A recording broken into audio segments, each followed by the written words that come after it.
Audiobook do livro Meu Caminho para o Rotary, autor Paul Harris. José Nelson Carrozino Filho, Rotary Clube Rio de Janeiro, Jacarepaguá, Distrito 4571. Capítulo 23. Nosso pórtico frontal. A vida de vovô careceu da inspiração da amizade, e isso foi para ele uma grande perda. As amizades teriam enriquecido e iluminado a sua vida. No entanto, ele devia possuir uma especial fortaleza íntima, pois nunca se queixou de solidão.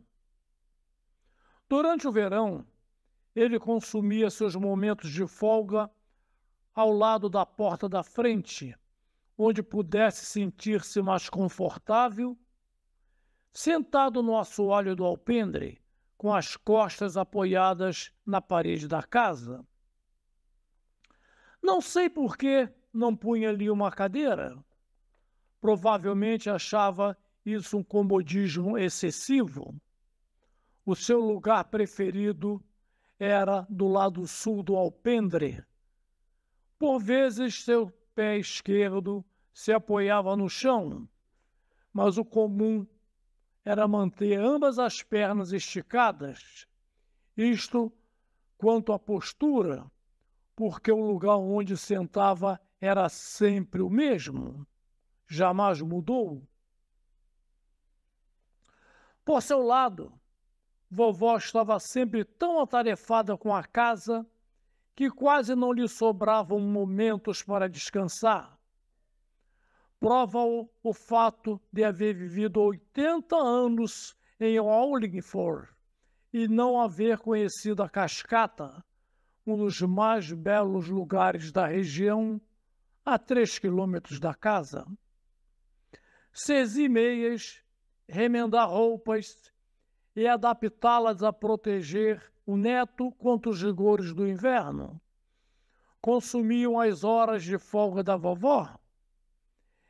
Embora fosse muito mais comunicativa do que vovô, não se pode dizer que fosse pauradeira. Quase nunca se referia aos seus antepassados, mas lembro-me de que mencionava um tal de tio Bucklin, que, como José do Egito, durante o período de fome, partilhou o milho que possuía com a família e com aqueles que não o tinham. Argumentava que, vivendo em comunidade, ela aceitava que, acabando o milho, passasse as mesmas necessidades dos seus concidadãos. Enquanto eu era ainda muito criança, o meu irmão de vovô voltou do oeste em estado lastimável de magreza e, como o médico lhe proibia de fumar, ele foi à loja de Webster, onde se reuniam os desocupados, à noite, e acendiam seus cachimbos até que o ar ficasse totalmente empestado. Voltou satisfeito por haver enganado o médico, mas sua alegria durou pouco. Caiu de cama e vovó se pôs a cuidar dele. Algumas manhãs depois ela, aflita, chamou o Sr. Harry Cangdon, que após examinar rapidamente o tio Bill, virou-se para a vovó e disse: morreu. O pórtico frontal da casa era pouco usado por nós, embora em ocasiões especiais, à tardinha, vovó trouxesse para ali uma cadeira e ficasse tricotando e apreciando o movimento da rua. Gente passando e também vacas passavam conduzidas pelas crianças dos nossos vizinhos. Eu me sentava junto dela, no degrau de mármore do vestíbulo, porque sabia que era por um período curto de descanso.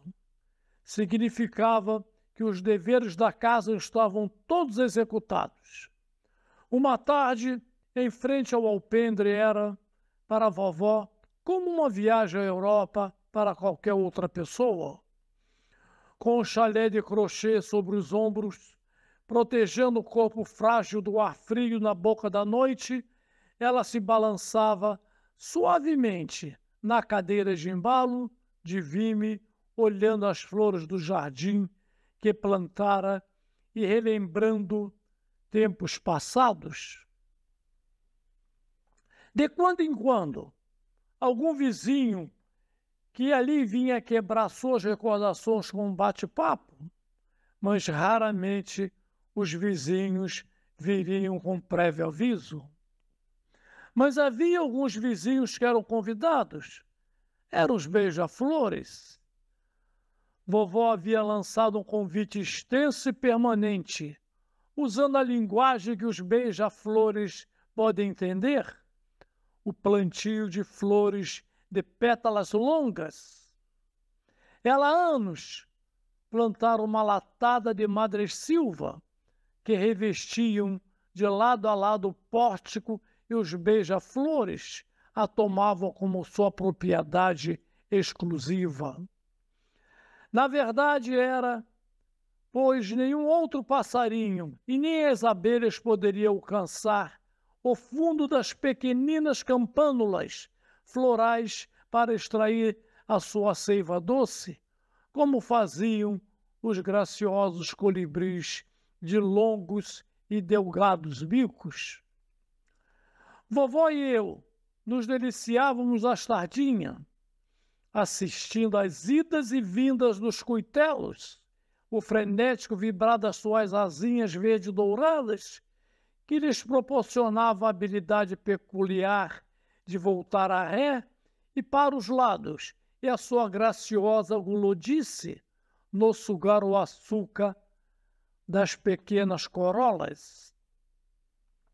O colibri que aspira, como joia valiosa, da madressilva o mel na corola olorosa, James Whitcomb Riley, the hummingbird that hung like a jewel on the among the tittle honeysuckle autumn.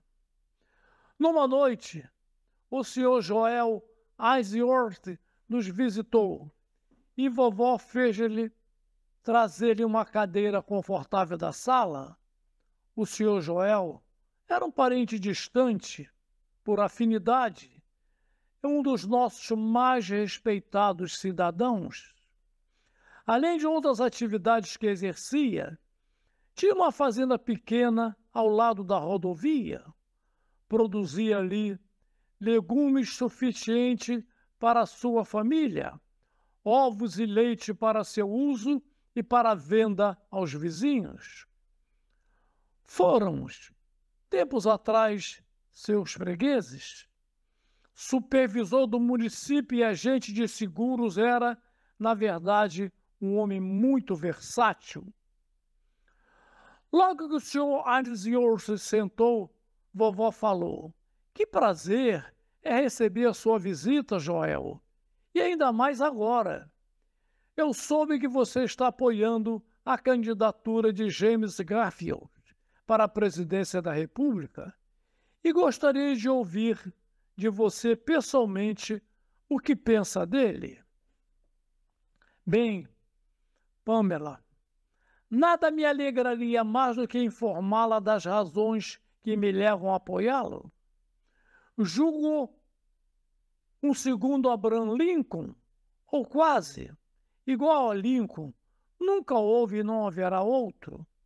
Acredito, Pamela, que o mais sábio construtor de caracteres é a diversidade.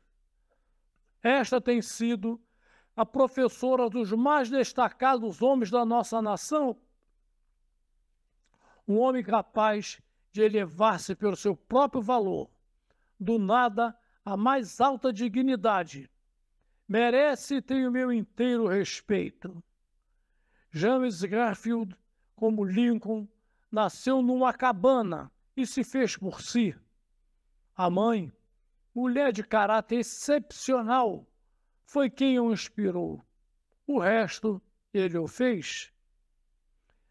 Depois de uma pausa, continuou. Não, Pamela, não quero dizer que o homem nascido em berços de ouro não possa merecer a distinção de ser presidente, mas aquele que atingiu a condição por seu próprio esforço tem mais méritos. Nesta altura, o senhor Ainsworth bateu com a bengala no assoalho, no gesto de absoluta convicção. Concordo, Joel, com tudo que você acaba de dizer, respondeu vovó. James Garfield vem trabalhando duro na fazenda do seu pai. Só tinha mãos fortes, animoso espírito, boa reputação, boa educação e inspiração estimulá-lo. Ainda mais, ele tem aspirações. Não as tivesse, não teria saído do seu lugar para lutar pelo melhor por eles todos. Admiro a sua trajetória. Procurou o seu caminho, ensinando e aprendendo, ilustrando-se em leis, adentrando os domínios da política. A gente sente que ele está determinado a ser presidente e o será, se Deus quiser. Ele é tipicamente um americano. Apertaram-se as mãos com firmeza. Ao despedir-se, eu fiquei achando que a visita poderia prolongar-se por mais tempo. A partir de então, passei a torcer por James Garfield. Como as coisas estranhas acontecem, comecei a pensar em tornar-me presidente dos Estados Unidos em lugar de maquinista da estrada de ferro, como antes sonhara. As presenças de vovó no alpendre eram grandes acontecimentos e tão agradáveis que eu desejava se estendesse indefinitivamente. Mas ela tinha seus deveres de casa e um sem número de obrigações. E assim, pouquíssimas vezes íamos para a frente da casa. Em outras palavras, permaneceríamos dentro da casa, normalmente no inverno, quando a neve tolhia os movimentos de toda a gente, menos dos meninos. Os transeuntes eram poucos e nos dias de tempestade de neve, eles diminuíam quase a zero. Parecia que teríamos acrescentado algo, novo fator, ao nosso conceito de conforto, se, pelo menos, pudéssemos aquecer o calor bom da nossa sala do lado sul e pensar nos nossos vizinhos, que, a despeito do rigor do vento e da violência da nevada, saíam para o correio ou para a venda. No entanto, havia entre nós que ainda se queixava de isolamento e solução. Era o mais assistido de todos, chamava-se Paul Harris. A residência e loja do Sr. Asa Wabst ficava exatamente à frente da nossa casa. A loja tinha um cômodo para a reunião de algumas pessoas da vizinhança e era frequente que 3 octogenários, Sr. Weber, o juiz Bolton e vovô lá estivessem, comentando os acontecimentos da comunidade e queixando-se das suas enfermidades. O Sr. Weber extrapolava-se, relatava as suas passadas façanhas como esportista de corrida e salto. Atribuía suas marcas extraordinárias nesse esporte ao rigor do regime físico, a que teve a energia de submeter-se. Costumava diariamente correr 1 milha, 1.609 metros, e cortar 1 metro cúbico de lenha pela manhã para abrir o apetite ao desjejum. Quando era moço e vigoroso, ele podia saltar de uma altura tal que lhe permitia bater os calcanhares 3 vezes no ar.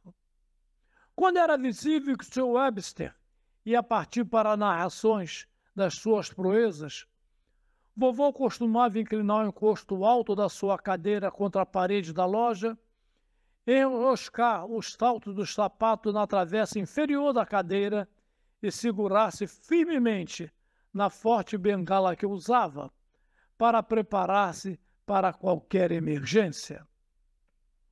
O juiz Bolton, acostumado a tantas histórias, apenas punha a mão em concha nas orelhas e se inclinava para o seu Webster, aparentando não querer perder nenhuma minúcia da proeza relatada.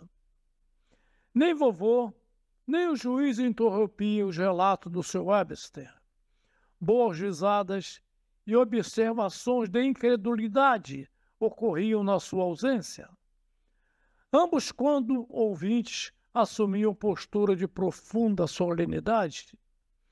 Até parecia meio lúgubre, às vezes, que se saiba, esse comportamento a dois era espontâneo, nunca combinado. Cada qual compreendia a situação e agia por conta própria. Fundamentalmente, ambos sabiam que seu Webster não só era um mentiroso impenitente, como tinha até orgulho de sê-los.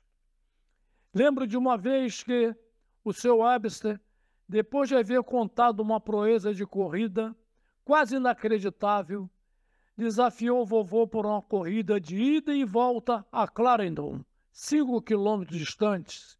Vovô aceitou o desafio. Vovô não falou de ninguém, não falou a ninguém da aposta. Nem vovó soube. Tudo continuou como sempre.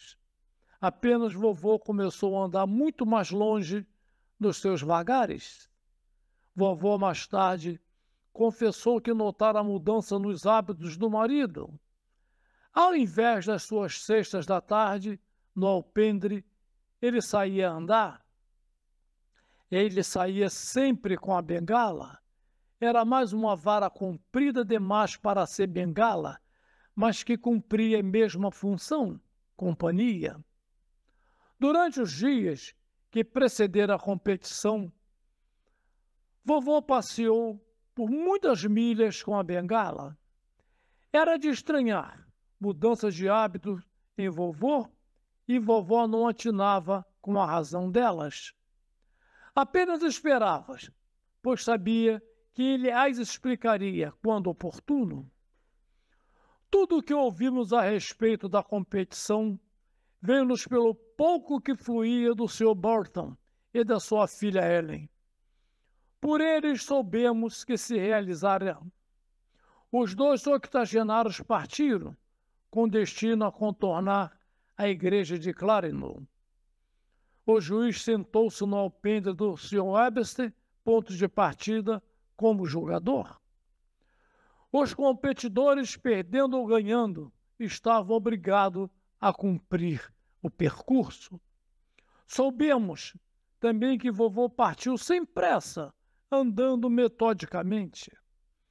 O Sr. Webster tirou distância, andando muito mais rápido e mais animado.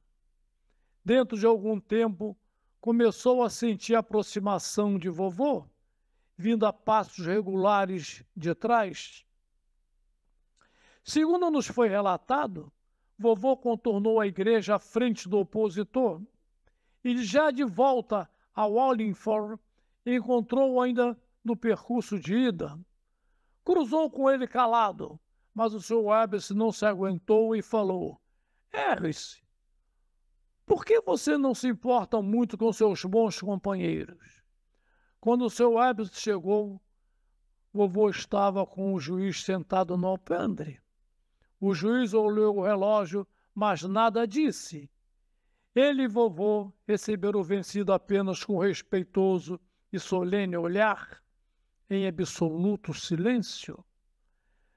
Depois, se desculpando, vovô falou: "Desculpe se eu induzi a cansaço, Webster. Eu devia ter parado para acompanhá-lo, mas ocorreu-me que minhas galinhas podiam ter escapado do terreiro e estar ciscando no jardim do juiz."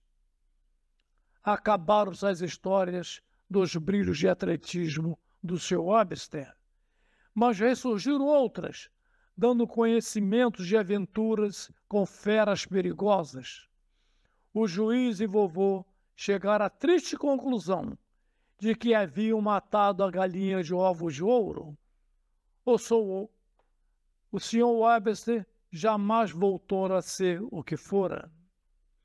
Passado algum tempo, o Sr. Justin Berkshire, um dos sócios da Berkshire Fur Company, desejando construir sua casa e temendo que o preço pudesse crescer se ele pessoalmente propusesse a compra do terreno do Sr. Webster, pediu ao vovô que fizesse o negócio, realizado por $3.000. O Sr. Webster mudou-se e, em frente à nossa, o Sr. Justin fez construir uma linda residência. Quando o vovô soube do negócio, ralhou com o vovô: olha o que você fez! Acabou com o único local de vaidade que teve na vida. De fato, ele jamais teve outro.